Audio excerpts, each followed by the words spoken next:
So, welcome on in, and happy Monday. We only have, I think, 2 more weeks of class, and it's not a full 2 weeks of lectures, right? So you have a test on Friday, and then your final, I'll make it on Friday as well. So same things, same rules. It's not an open note test, and you need to take it when it's your class section time. All right, so did this, so hit record, done. So today, here's our tentative itinerary. We got some questions real quick. So let me go over the itinerary and then I'll answer any questions. So we're gonna go over toolchain. I thought I'd pull some more details about that. And then we have our quiz 5, mostly pertaining to some toolchain questions. You should be able to answer all of these by the end of today's lecture. We're going to go over some more input-output review with the system calls, and then we're going to slap on using files as your input and output. And then here are just some reminders for how the pacing of the class is going to go from here. So you do have a test this Friday. There's no class on Monday the 5th. So I think you get your Independence Day weekend. Homework 5, I will probably give you tomorrow because we'll finish up with input-output file. So I'll go ahead and make some input that you're going to have to read, and then you'll probably have to code some functions. Very similar to assignment 4, so you get to reuse some code. And then quiz 6, I'll probably have to give out, I'll say Tuesday or Wednesday, depending on how much material we can go over. And then that should help you prepare for your test this Friday. Homework 6, since we are a little bit light on homework assignments, I still need to give you some more points in that department. So I'll probably give you homework 6 on this Friday, and it should cover some of the new material that we're covering this week. And then homework 7, I'm looking at a MIPS assignment, but I'll have to see how the pacing of the class goes. And then I don't know if I'll give you too many extra quizzes, so I might make the next couple of quizzes worth a little bit more. Okay, so someone asked, can I ask a question about the assignment struggling out printing values? Okay, so I'll go over assignment 4B once we hit the review for IO. Someone asked if we turn it on Sunday, do we get extra credit? No, I generally shouldn't give you extra credit. But you're welcome to resubmit it for in case you did anything wrong. No more extra credit. It's not generally what happens. All right, so let's go ahead and start our lecture for today. So it'll be pretty brief, but it'll be a lot of information that might turn out to be some pretty good test questions. So make sure you pay attention to those. All right, so let's go ahead and revisit some toolchain stuff. So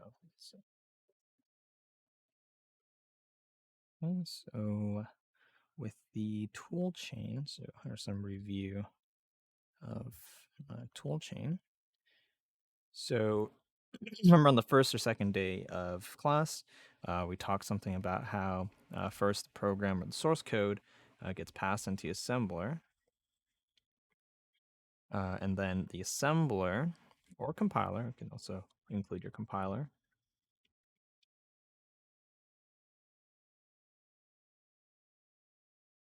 so we generate some machine code after your assembler takes care of that. And then we pass it into the linker, which links everything together. But today we'll go into a little bit more detail about what each individual component actually does. And then here's the loader. So now that we've kind of covered all or a lot of the instructions and how the program works and stuff, we can kind of go ahead and dissect them a little bit further. So if you didn't realize, it's called a chain because these steps happen one at a time, and they have to happen after the previous is done. Okay, so let's go ahead and start off with the assembler first. So the assembler, okay. Remember, the assembler is used to convert our human readable code, so human readable code. So in this case, we're using assembly, right? Our assembly language to source code. Assembly code or source code into machine code or machine readable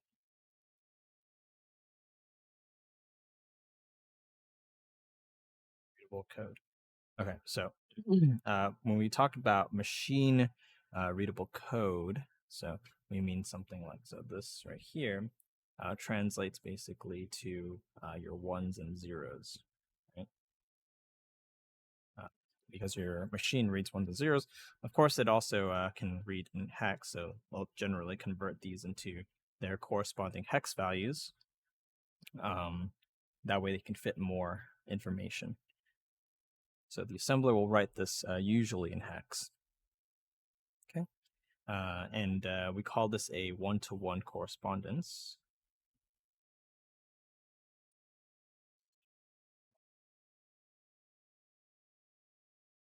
A or E, I don't remember. Correspondence, I think it's E. Spelling's not my best area. Okay, so it's a one-on-one correspondence, meaning that you can translate this back into assembly code. So you can translate maybe this back to move RAX 0, for instance, and that goes both ways. Okay. But what happens when we have something a little bit more complicated? What if we have our instructions? So maybe, for example, like a jump instruction. How do we translate this then? Well, what happens is the first things first is like once the assembler sees this, it doesn't look ahead to verify that the label exists. So what it does is it does something called a forward reference. So it's expecting that whatever it will translate this instruction, assuming you have the label or the function defined later on, and the way it verifies it is that it would need generally 2 passes. So most things like your compiler and stuff will take 2 or more passes in order to verify this forward reference. So it's 2 passes in assembly. And that's basically to ensure that the first pass it'll convert all of this, and the second pass it will be able to verify that the function or the label exists. Okay.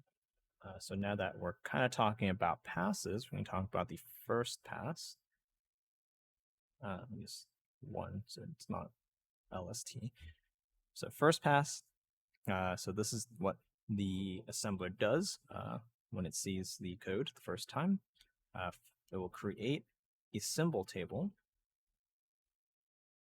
You might see this come back in compilers. Essentially, a symbol are your variables and your labels. Any defined name, I guess, that you're using. So like variable names, memory names, and stuff like that. So it creates a table that will document all of these things. First pass also is where we expand macros. I think someone had a question about how macros worked, or how I don't remember what the question was, but essentially, I remember the macros are copy pasted code. So whatever you have in your macro, right? Macro, some macro, right? And then in macro, whatever you have here gets copy pasted every time you call the macro, and the assembler is the one that's responsible for copy pasting the code. So here we expand our macros.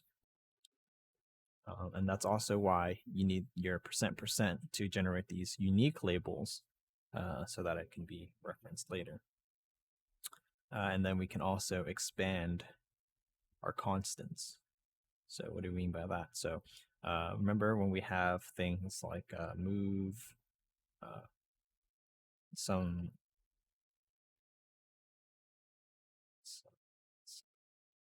one or something like that. Oh, maybe this doesn't actually work, but let's say buff size is a const that you declared somewhere in data, right? So buff size equal 1 or something like that. Let's say you have that, and all it does is it will replace your constants with the value that it's supposed to be. Same thing with like something like RBP plus 64 minus 12 or something like that. It will do these constant operations for you during the first pass. Okay, but that's not all it does. So once we finish the first pass, now we can kind of assemble the rest of your assembly code into machine code. So then we have our final generation of code.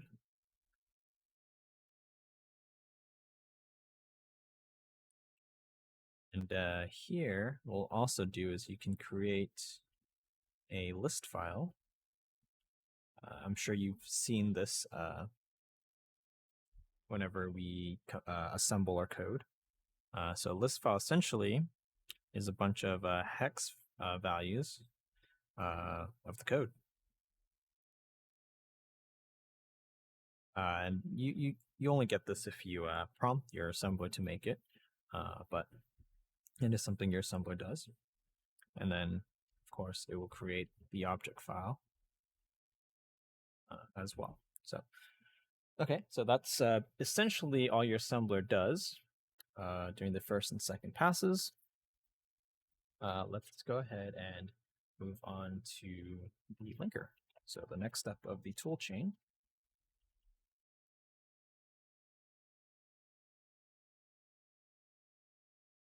All right. So let's go ahead and talk about the linker. So the linker's job is to more or less combine one or more object files to a single executable.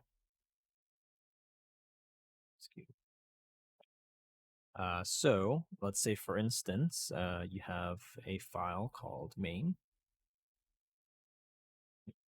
and then maybe you have a function file called function. Okay, so these are the object files that the assembler produces. And let's say that we have something called, or we'll not called A, but oh yeah, sure, I can call A. We'll call A, but this function is not in the main file; it's in the function object file. So maybe A has some code here, and that's fine. So remember that when you assemble something, the first time you assemble this and your assembler doesn't find the reference to A, right, it'll generate an error and say like, oh, we can't find this function, right? Which is why we need to use the extern whatever, so extern A in this case, telling your assembler that it's okay to compile this code or to assemble this code because we will provide an external reference to this missing function that's not defined in the contents of this object file. Okay, so when you call this extern instruction, what it'll do is it will fill out some random part of address temporarily and flag it with the R label, meaning that it is going to be reallocated later on. Reallocated or reallocatable. And this is actually the linker's job. Once we link this main.o with this function.o, it'll look something like this, right? So you have your main O, and then so your main always on is the first file, and then your function, right? So once it links, it'll look something like this, and it's your linker's job to basically find this reference later on that was an external reference, and then fill in. So this will probably have some address, right? Some arbitrary address, whatever. And its job is to fill this in to the address of where the call function needs the address to be placed in. So now it'll find the flag and it'll fill this out. Okay. If it can't find the reference to this function, you might get something like an error that says unsatisfied external reference. Okay. So this happens when the linker not find reference.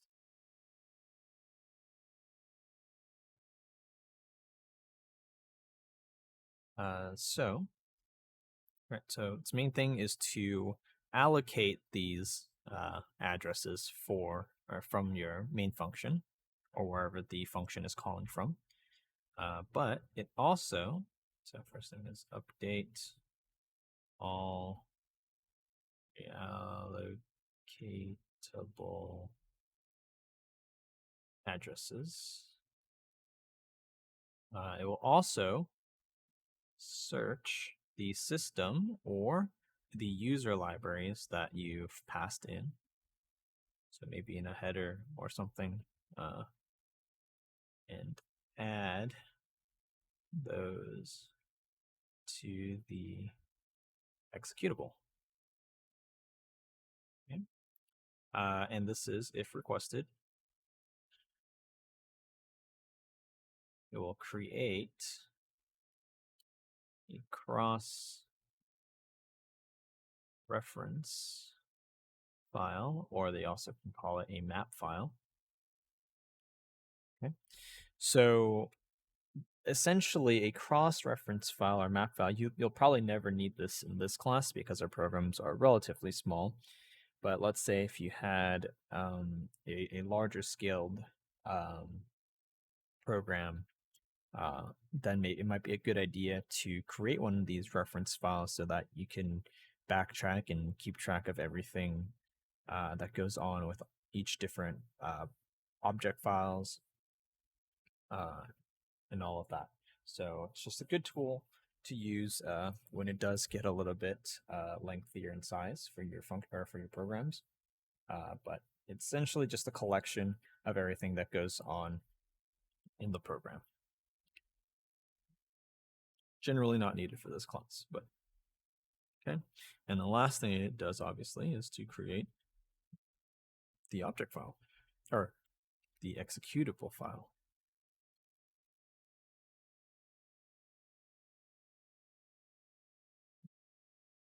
Okay, so that's everything on the linker. I'll just scroll up in case anyone needs to see anything.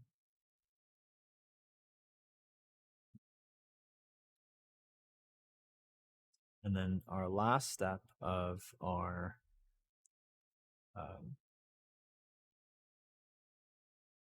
tool chain is the loader. So the loader, hopefully by how the name is implied, is responsible for loading the program.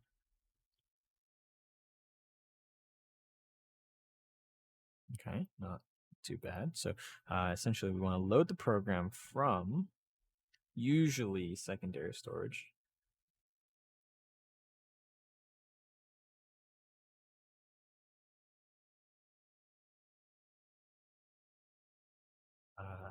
to primary storage. So remember your von Neumann architecture, where moving it from somewhere like, say, a hard drive, gets data transferred from the bus, and then gets stored into memory. And then remember the memory diagram. That's how the program structure looks like. So maybe we'll revisit the von Neumann architecture really quickly. So here's your primary storage. Right? Here's your bus.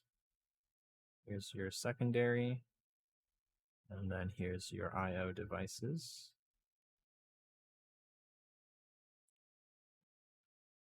Right. So your program, let's say your hello world.asm is here.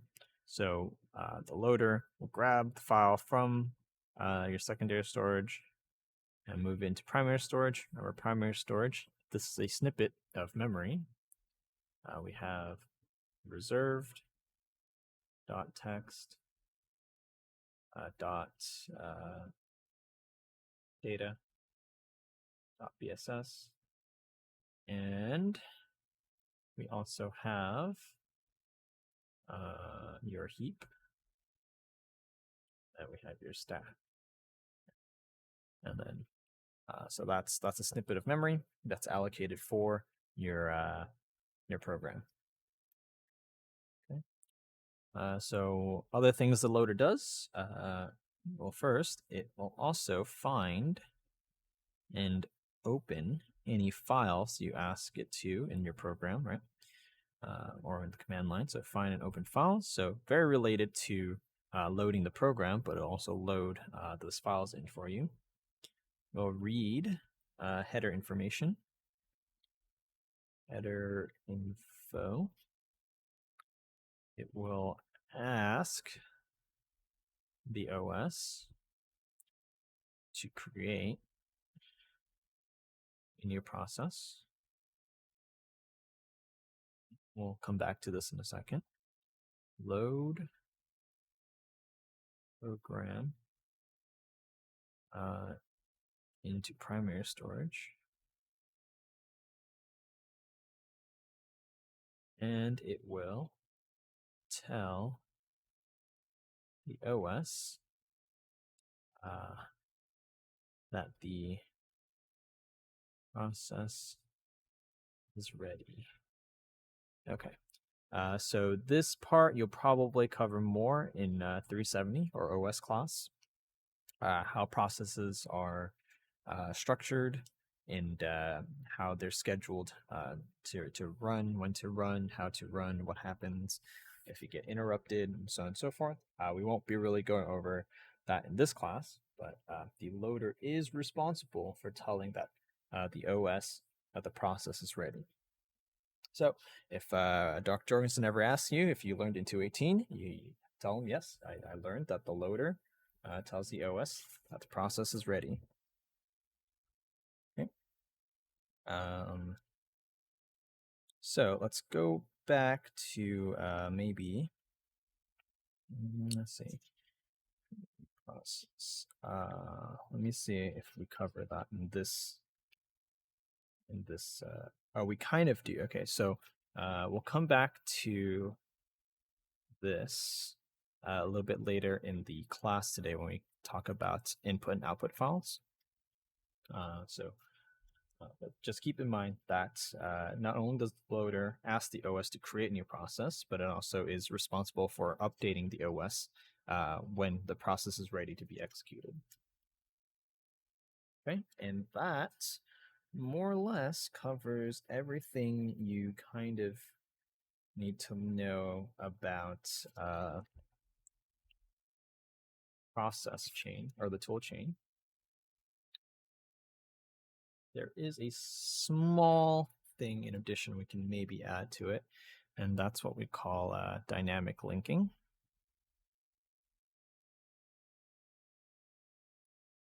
So dynamic linking occurs. So let's say you have a object file. Let's call it object1, right? And it calls the function a. Okay, so somewhere we have some file that has the function. So maybe we call this func.o. Okay, and then you call it, and that's fine, right? So what happens in the von Neumann diagram is if we bring that back up, so we have CPU, RAM, primary storage, secondary, and our I/O. Right. Okay, so what happens is when we call this, we have to load the function here. So we have the address of A located, right? And then it does the function fine, and then it returns, and that's perfectly fine. Of course, there's some overhead because we call the function. We need the linker or the loader to basically load the object file that has this function that's been linked by the linker, and that causes some overhead every time you do this. Not too bad, but it gets worse if you have to do it multiple times. But let's say if you have a different object file, right, that also calls the function A, right? This operation of finding where A's address is already done in for object one, so it retains some of that information, and so the second time that it calls this function, it's a lot faster, right? Because it's dynamically linked. So any subsequent object files that call A, right, will all have a faster loading time or reference time to obtain that function code.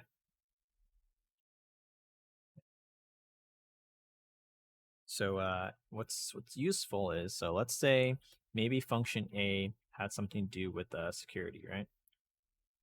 So any modifications you do to function A, if you were to call this function again in these object files, they will all be updated as such. So changing one will also change all the other ones, which is a nice addition to that.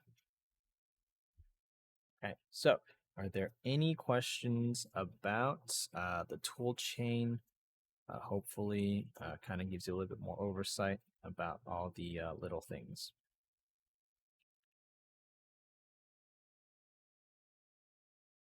Okay, so let's maybe dive into a little bit of review. So this is review now on the I/O using the standard in and standard out, or the console. Okay. So I noticed that a lot of people have a lot of questions regarding which register usage corresponds to what function. So let's quickly recap this. So RAX, right? This is responsible for storing the call code. Okay. So let's say, for instance, for write, we have syswrite, which is usually defined as a constant for us. So syswrite is 1.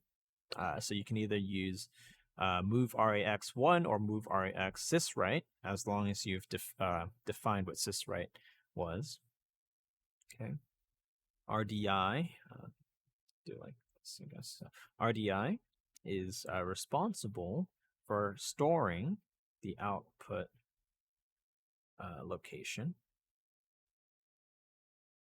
or the file name. So remember, console is treated as a file.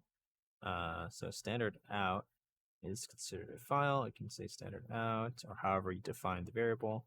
This is also the call code of 1. Okay. RSI is responsible for storing the address of characters to print out. Okay. And then lastly, RDI is how many characters to print out, right? Number of characters to print out. All right. So Remember that these system calls to the OS are essentially they're just functions, right? So RDI, RSI, RDX are your first, second, and third arguments when you're passing parameters into a function. Okay, so same structure, same standard calling convention. So make sure you initialize these registers as such.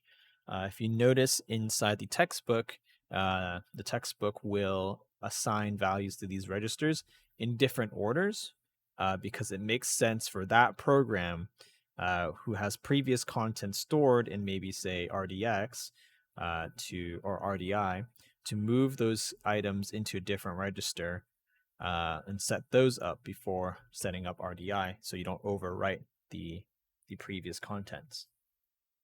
But remember, you can set these registers in different times. Doesn't matter if you say move RAX sys right, move RDI STD out, move RSI some address. Let's say maybe oh, well, that's not an address. Let's just say my string. Remember, I don't dereference, meaning it's an address, and then move RDX, let's say 11. You want to print 11 bytes, right? This is the same, and then syscall. Is the same as saying move RDI first, STD out, move maybe RDX contains let's do this first. Let's do RDX RSI. So maybe here RSI contains the length, right? And you don't want to overwrite RSI, which has the length. So what you do is you store it into RDX first, and then you say move RSI, the address, so my string, and then move RAX, and then syscall. So as long as you set these registers, set the register up full. This is right. So as long as you set up the registers to their appropriate values, whatever these are right here, you can move and store their values in different orders. It doesn't matter. It's the same idea as saying I have a function that passes in A, B, C, D, right? And I can set D equal to whatever first, then B, then C, then A. But as long as I pass them as calling function, like as long as I follow that, right? I pass A, B, C, D like that, then it doesn't matter which order I set them up in. It's the same thing. So in assembly, your first, second, and third arguments are already pre-defined for you.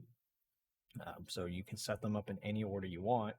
When you call the system call, which is the function call, it will just it will know that this RAX has the code. It will know that RSI contains the address, RDX contains the length, and RDI contains the output file. So the order doesn't matter when you set up the registers, as long as you set them up correctly to correspond to what they are in the system code.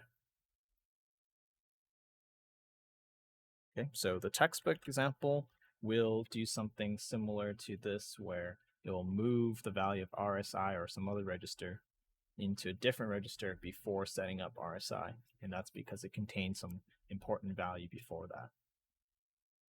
That's fine. Okay. Let's quickly review standard in as well.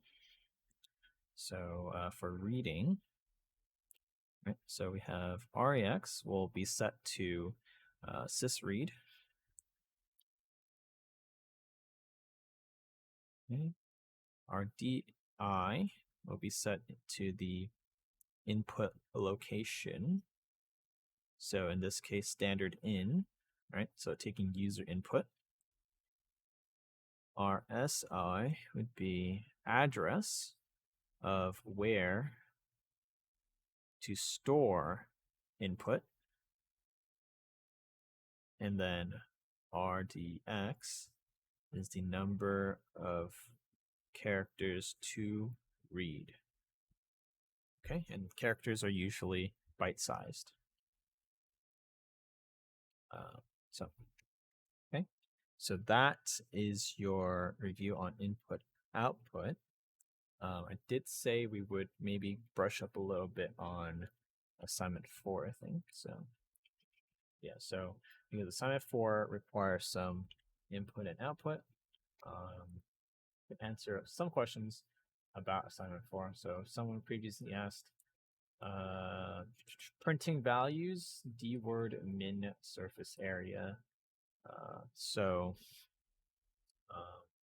the code I gave you previously didn't have necessarily all the correct things, but it was more or less sufficient. You had to edit maybe a few things, so maybe we can take a look here. So there's more than one way to do the print statement. Let's see. So the first way you can do it, so we'll use a different color since it's not really.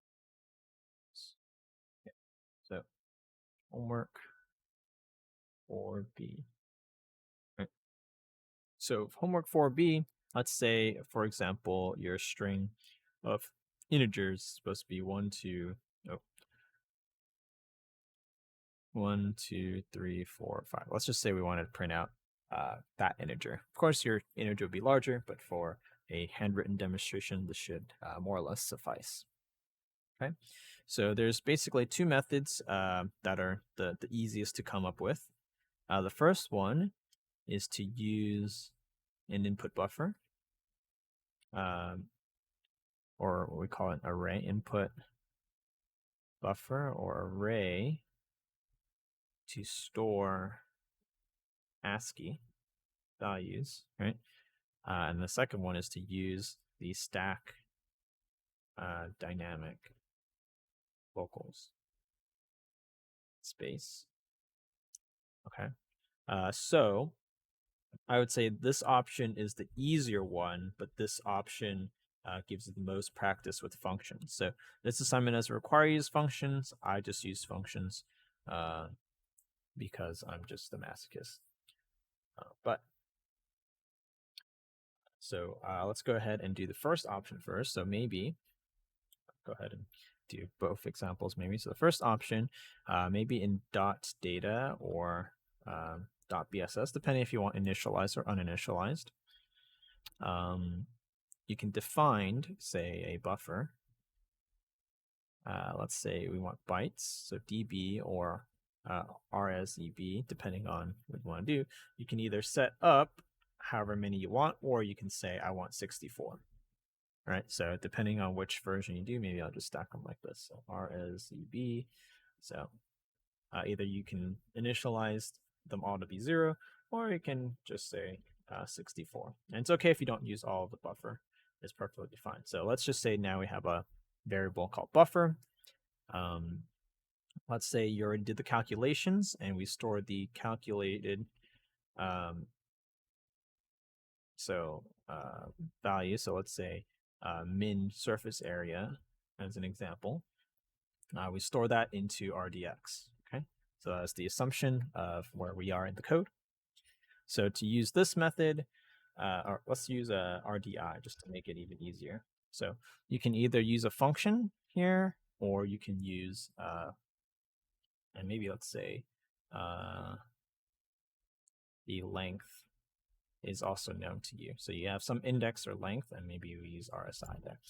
So either using functions or non-functions. So if you don't use functions, all you would have to do is say move RAX sys right move. RDI contains my buffer and RSI contains the length. So remember RDX is how much you want to print. So I want to print by my length, right? So print by length. Okay. And then RDI contains my buffer address. So move RSI, the buffer address. So which is RDI. Or if you're in the main program, if you're not using functions, you can also just pass in min SA. That's also fine. And then move RDI standard out. And then call syscall. And that's fine, except you just have to do this and replace this and this depending on what you want to print out. So it might be lengthier doing this way. So instead, if you were to use it as a function, remember RDI is the first argument and RSI is the second argument. So if I were to call like print string or something like that, print whatever, right? We can say, let's use a stack for this one, for the function. So we only have the length, and then we had our algorithm last time. Let me go ahead and pull it up. So our algorithm last time was something along the lines of this. Basically, we were able to convert. So what I probably had a slight oversight is when I coded this without any prior algorithm, is that remember how the stack works. So let's go ahead and talk about the SDL, right? So this is the stack for that. This is any arguments that we pushed in. So there's no stack arguments. So that's fine. Then RIP gets pushed, then RBP gets pushed. Okay. And then RBP points here. And then we allocated 64 bytes for our stack. Right? So we consider RBP at the 0th index. 64 bytes down is where our SDL is. So this entire block is dedicated for SDL.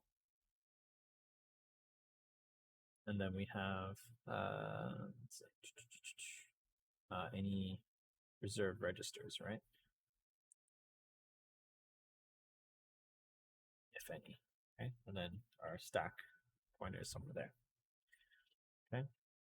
Remember in a previous example, we had the error message being printed like this. So, right, we said ERROR ... right? We set up 18 bytes for that.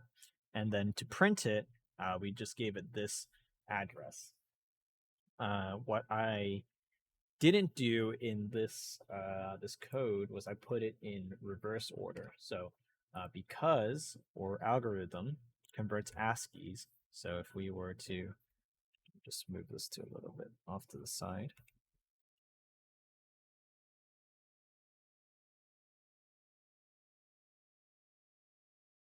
Remember our ASCII formula, we grab the last digit. So we grab, where's my example?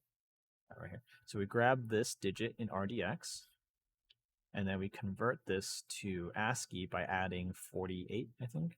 So this would give us the value of 53, right? And then we pushed 53 onto the stack, or not the stack, but the stack dynamic local.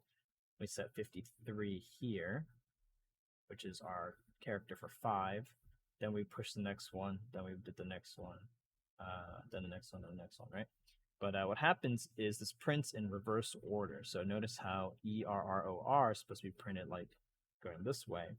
If you were to follow this algorithm verbatim, you would end up printing it as 5, 4, 3, 2, 1 using this algorithm because of where we're storing it on the stack. So there's two ways you can kind of go about doing that. One way is you can reverse the SDL order. So instead of storing it like this, you can store it like this. So 5, 4, 3, and use the top of the SDL, and then give it this address, and then read it from that, and it should give you 1 through 5. The next way you can do it is to push these contents on a stack and then pop them out in reverse order and then print them out in reverse order. That requires a little bit more setup, so I would prefer to do it this way. So instead of right here RBP minus 64, we can just subtract our index, right? So if we look at our stack, RBP is here, right? So this would be RBP minus 1, and we can store character 5 in there.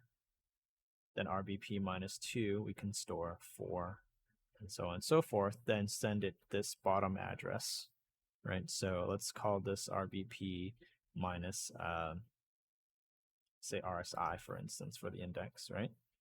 And what we can do now is just say move RAX sys, right? RDI contains the value, right? So let's assume this is the value that was being passed at this time. So RDI can be overwritten because the value is now on our stack dynamic local. So we can just move RDI to standard out. It's fine. We can move RSI is my index, so maybe I want to store it into RDX first. So RSI. And then I can use the LEA command to grab this address. So LEA RSI byte RBP minus my index, right? So maybe I should use a different index than RSI, but let's just call this index. You can use whatever register. Okay, maybe I'll use say RBX. Then you have to push RBX, but it's okay. Doesn't matter. X, and then do your syscall after that. How do you start from the top accessing with RBX invalid effective address? You start it from the top. Well, you're just accessing a memory address. So as long as you're incrementing it correctly, if you're referencing RBP correctly, you should be fine.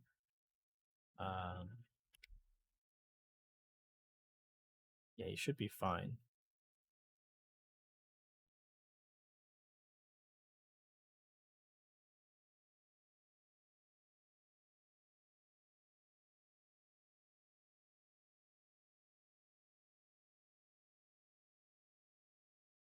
A lot of us had problems using that method.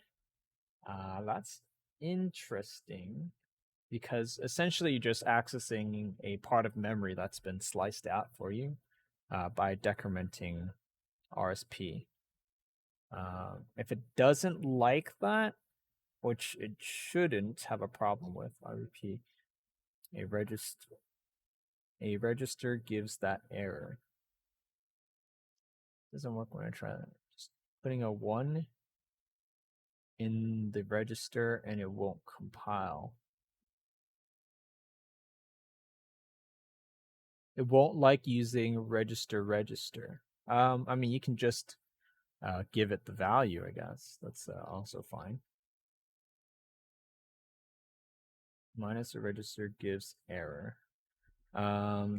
Weird, because let's see. This code should work right here, right? And this still has registering. But how do you decrement?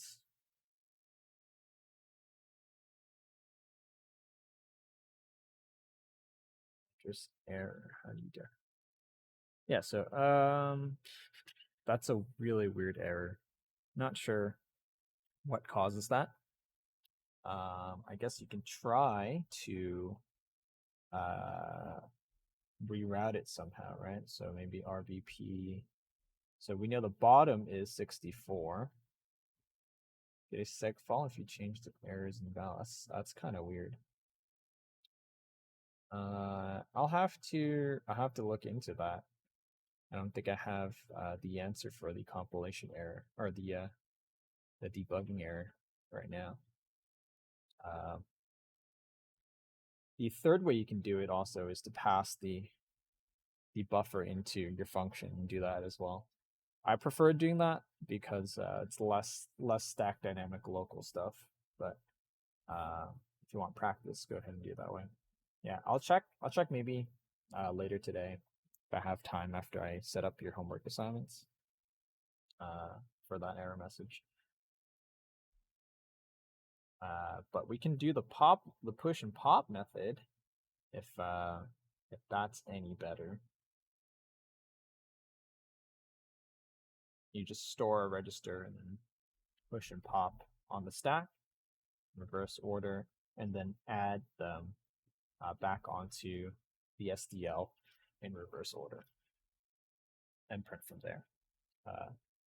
Would highly recommend using a buffer, so declare your own buffer.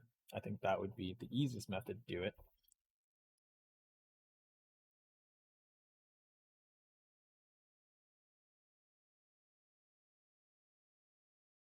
Yeah, I'll go ahead and check on that later if I have some time. It's a really weird issue.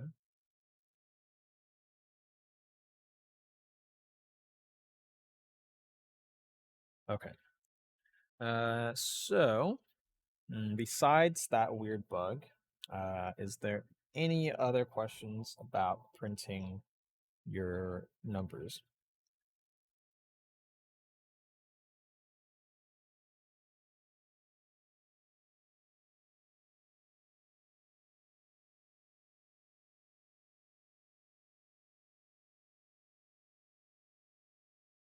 So hopefully that was all review. Now we can kind of go ahead and talk about input outputs using files. And I'll probably set up your assignment to do that. LEA means load effective address. So when you call LEA, right, because the SDL doesn't have a variable name assigned to it, right?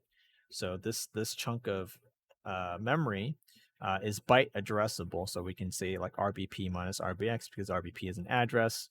But for me to extract this specific address space to start, I would need an instruction to do that. And LEA says, well, I just load the effective address of this value into RSI.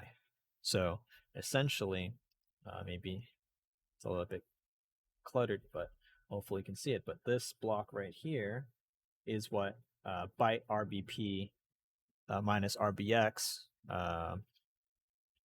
is doing. So, or I guess in the code's case, it was like minus 64 plus RBX, whatever. So it's this block that it's referencing, and it's telling it to grab this address, so whatever this address is, and put it into RSI. Because RSI, when we do the syscall or for a system, right, requires the address to be passed into RSI as an argument. So essentially, in your SDL, which is just a bunch of memory, you have the address of the starting area for your code or for your string, and then RDX tells how many bytes from that memory to print out. So it'll just increment up and print from there.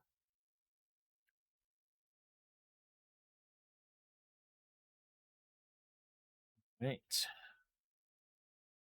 So off to our new topic. So now we kind of have the IO done. Let's go ahead and let's maybe define something. So you might see some of these flags.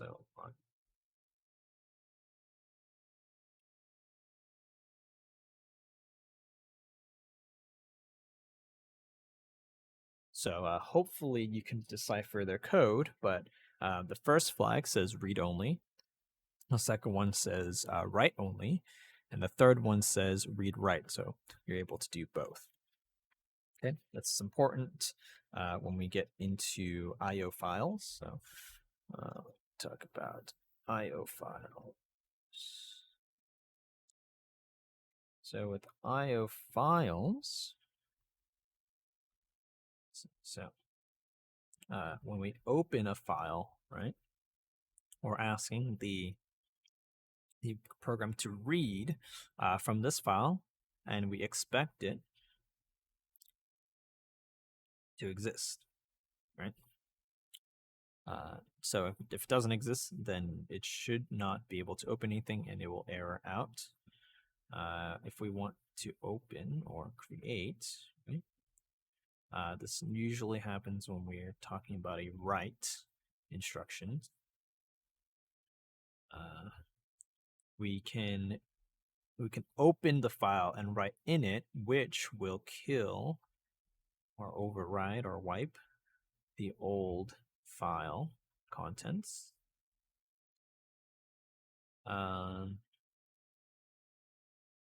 Or make a file if one does not exist. Okay. So, for instance, if I had something like file name db, let's call it some file .txt, terminate with the null. Okay, let's say I have that somewhere defined in text or in data. If I wanted to read from that file, I could say move rex sys open move RDI. Remember, it's the same conventions, right? RDI is the file name. In this case, it's not standard out, which is the console, but it is whatever the file name we defined here. Move RSI, and now we have our flag. So this is read only. Okay. Move. Oh, nope, that's it. No more moving. Syscall. Right? So that will essentially open my file for reading.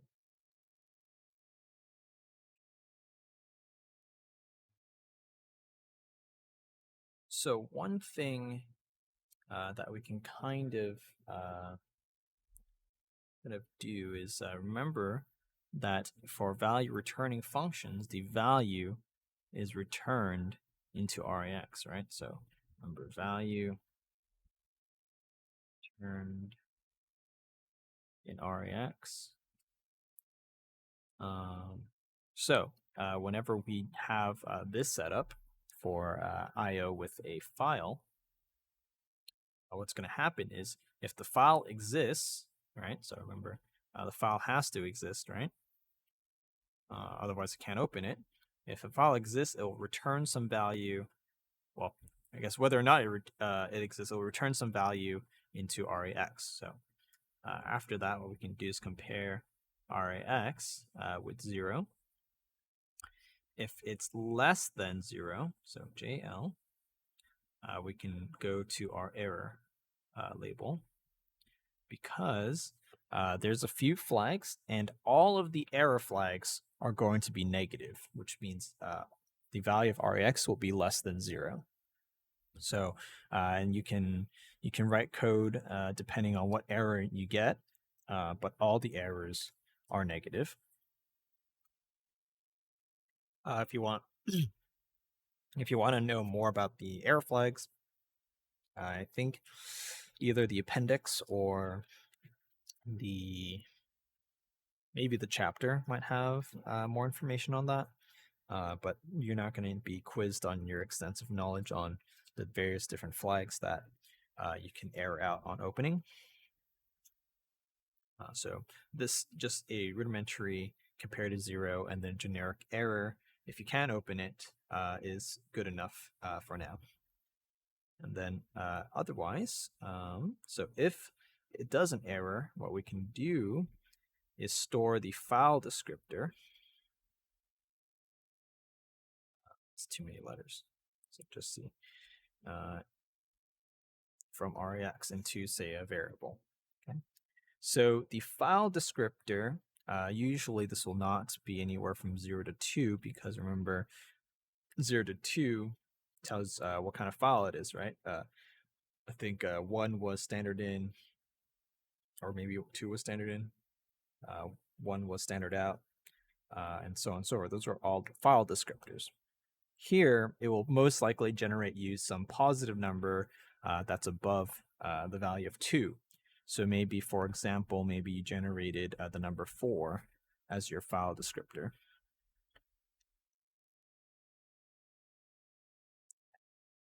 But the value of 4 doesn't really tell you a lot of information. So remember when we were talking about, was it this page? Was it the loader? Yeah, when we're talking about the loader, when it says we ask the OS to create a new process, right? We can also ask the OS, or essentially when this calls happens, is that you will generate something called a file control block. So you read in a file, you'll have a file control block. This is important. So you'll learn a little bit more about this in OS, but the file control block basically has a bunch of stored information. So it stores the name and the location of the file. It stores how big that file is, things like the current position of where you are in that file, and some other useful information. And it's usually flagged or indexed by the file descriptor number somewhere. So this is the used as index for FCB, right? So remember, in our architecture, right, we have the stack here. We have reserved. We have text, data, BSS, and heap. Not trying to scale, but this file control block gets placed in this reserved memory area. So that's one of the things that the reserved block of memory is designated for. So every time you reference this file descriptor from a system call, you will be able to reference back all this information regarding where you are in the file, what the file is, and so on and so forth. So it's pretty important. Okay, so that is the opening of the file.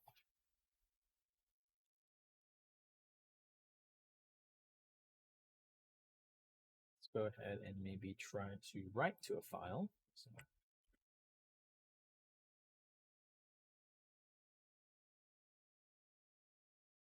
okay, so to write to a file,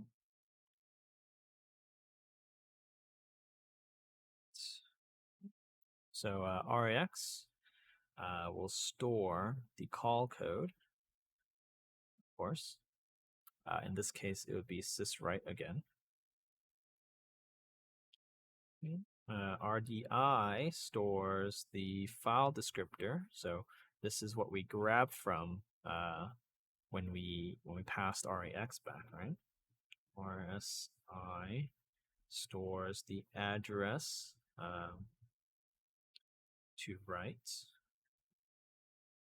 and RDX is again number to write, numbers to write. Okay. So for example, maybe we have a string. Let's call it string 1, maybe creative name. Say maybe they'll say print this to file, and then I'll terminate it. Okay. Let's say the length of the string is 18. So I think 1, 2, 3, 4, 5, 6, 7. Yeah, 18. 18 character. Oh, 19 actually, if you want to put the null as well. But okay, so 18, 19 characters. So now what we can do is say move. RAX, let's say, contains my file descriptor, and we moved it into a variable. So now I can move RAX to the system call, which is fine. So sys right. Then move RDI keyword. So from earlier, we had the file descriptor stored. Okay. Then maybe we do a move RSI, the string, so st1, the address of st1, and then we do move rdx q. Oh, this is not a keyword. This is a byte length. Okay. Then we do our syscall, and that is how we would write to the file. Of course, yeah. So that should be it. And then most importantly, we can close files, right? So to close a file, say move rex sysclose, move rdi keyword file descriptor, and then call syscall, and that will close the file, which should be the file descriptor. And that's more or less it. So, are there any questions regarding input and output files?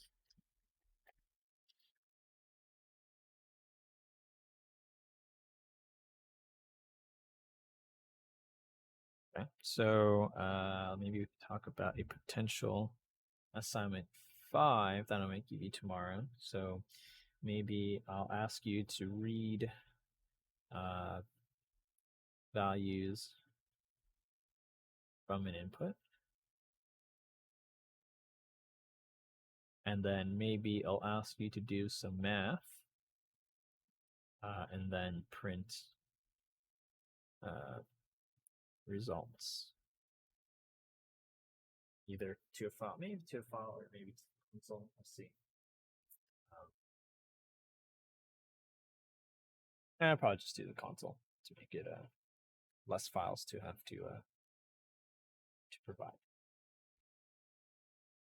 But yep. So I'll read files from an input, do some math, and then print to console or something. And the functions and everything should more or less be the same. The dimensions might be different, and the dimensions might be different. So that is more or less it. I'm not sure if I wanted to make you make your own object files that are separate from the main. Program's not going to be that big, so you probably don't need it. Need to,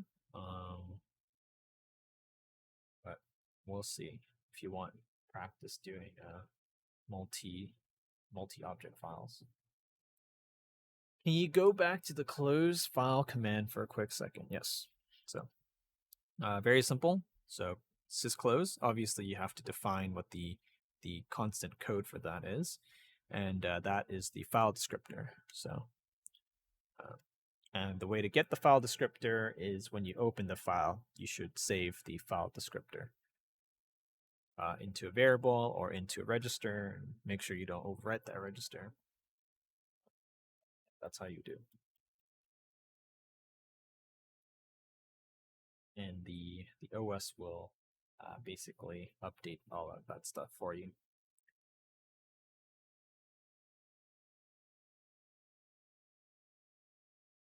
Okay, so hopefully input output not too difficult.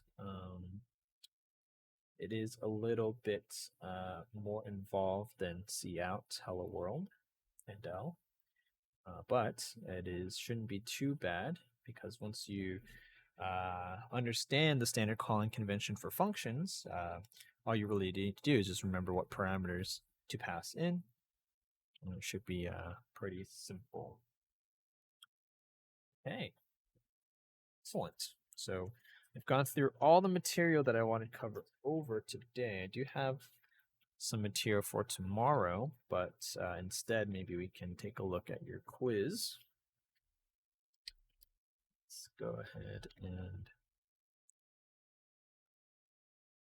so I made this quiz extremely easy to grade because they're all multiple choice or non-response answers, I guess you could say, non-written response. So we can maybe go over very briefly. So how many passes does the assembler use to convert code into machine language? This one should be pretty easy, right? So obviously the assembler does not pass anything in. No, that's incorrect. The assembler takes 2 passes.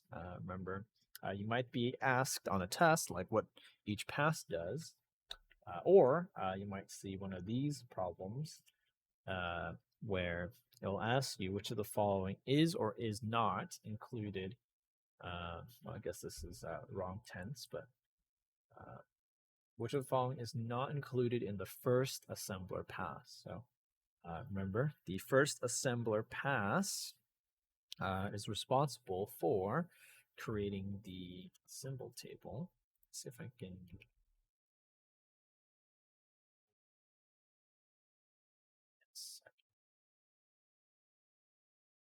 do this. I can draw on my screen. So create symbol table. Okay, works for that.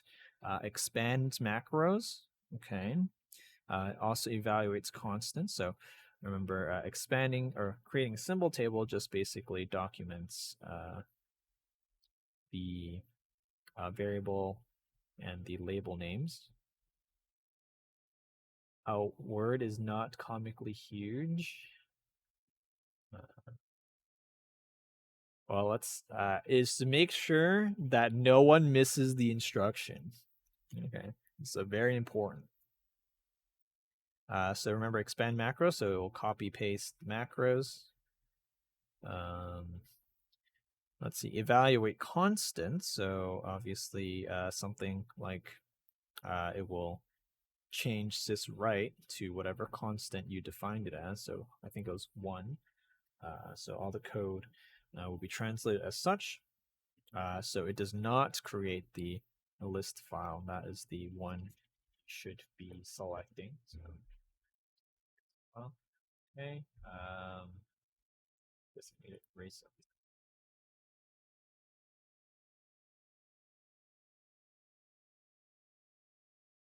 So question 3 says, which one is not included in the second argument pass? Okay, remember that the second pass is responsible for creating the list file.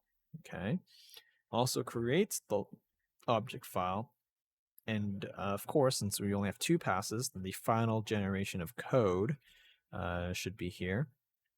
So that leaves out the create symbol table. So no symbol table here because that is done during the first pass.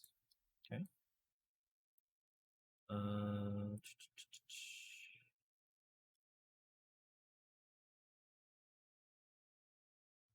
Question 4, select all that are true. So remember all the jobs that the linker does. So let's go ahead and revisit that. So the linker, remember, is responsible for updating and all the reallocatable addresses. So remember that when we have multiple object files, right? So if, oh, geez.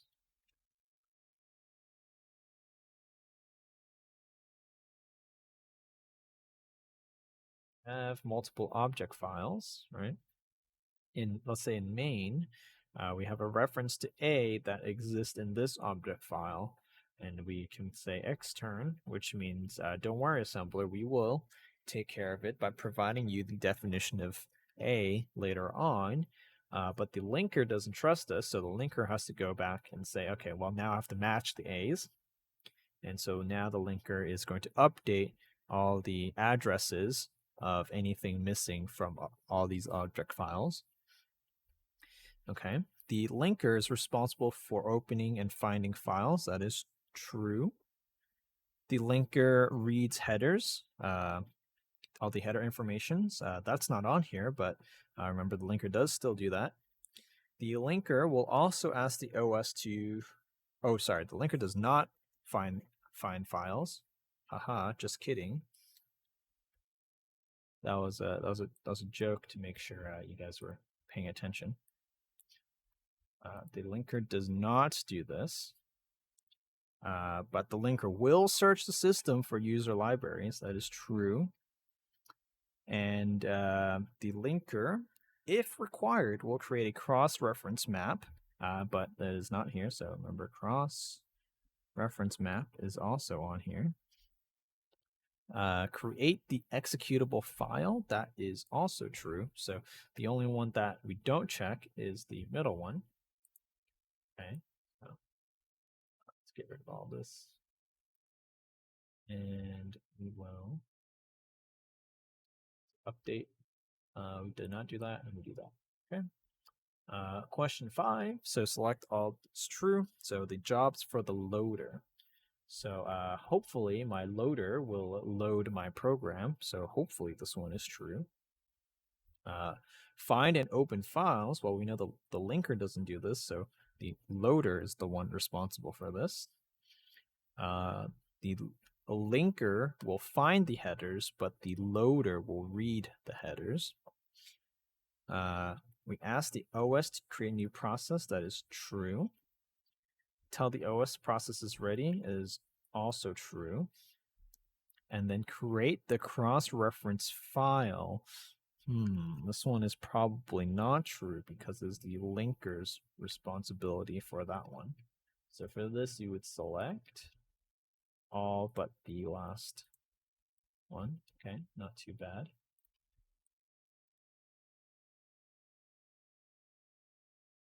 Question 6 says, for syswrite RDI should be set to the address of the characters to print out.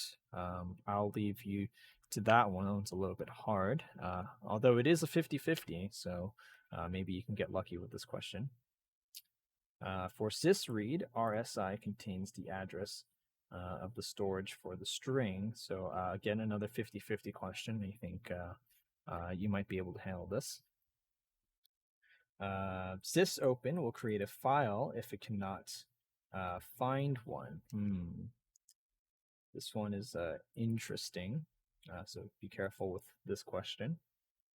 And then question 9, what register will the file descriptor, it should say be returned to? So I'm missing a verb, but so which register is the file descriptor returned to? And of course, following our standard calling convention, any function always returns the value in the RAX register and in the 0 register if you're using floats, but pertaining to this file descriptor, it will be in RAX. Okay, so don't forget about your floating point standard calling convention.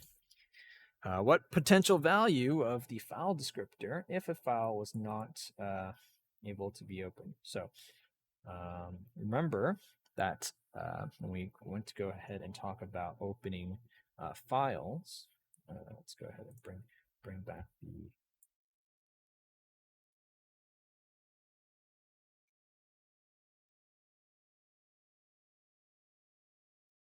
remember that here the value is returned into RAX and we compare it to 0 because all our error messages or all our error flags are going to be less than 0. In other words, negative, right? So so in this case, we would say -1 is the potential value of a file descriptor if it was not able to be opened, or in other words, it had an error opening the file. Okay, so hopefully this quiz, not too bad. Basically make sure that you know all of these jobs because they are most likely going to be a test question. So hopefully quiz 5 kind of helps you recall some things, make sure you study up on the jobs of the toolchain because that probably constitutes a good chunk of the test, or maybe like 20% of your test. There's going to be some coding on the test as well, and that's also going to be worth a lot of points since that's the only way for me to really assess that you know what you're doing in this class. Okay, so a lot of standard calling convention stuff as well, because function calls and object-oriented programming are very heavily used, and we need to know all the intricacies to make sure that we're following proper protocol and that our code is portable to all these different types of programs and different operating systems and languages. Okay. So that is more or less everything we'll cover for today. If you want, maybe I can cover the next topic.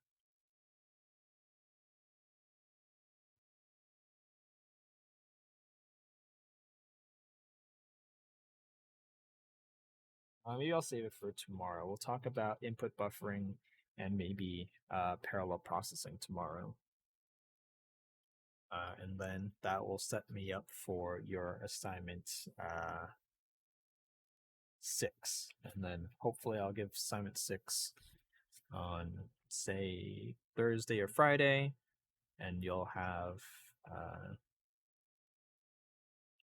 a good amount of time to finish that. And that'll be your last week. Maybe I'll give you a small MIPS assignment. Won't be too difficult, hopefully. And then you'll have your final, and then you'll never have to deal with assembly ever again, hopefully.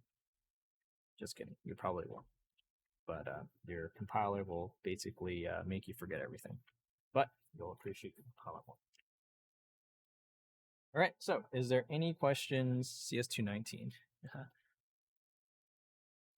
Is there any questions before we wrap up for today?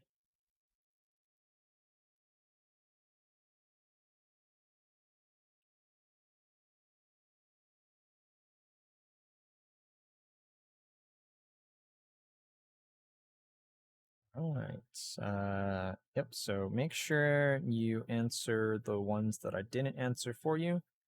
Those should be relatively easy. They're more or less just to make sure you understand what each of these questions and instructions are asking.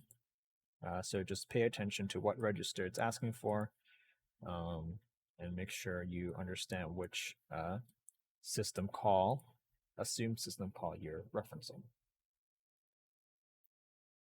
Okay, so if you haven't turned in your assignment, make sure you turn it in by tonight for full credit.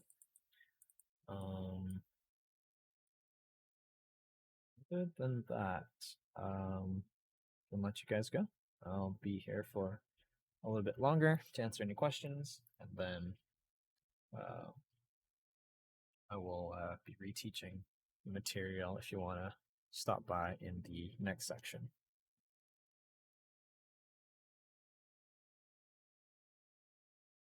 All right, enjoy the rest of your day, and I'll see you guys tomorrow.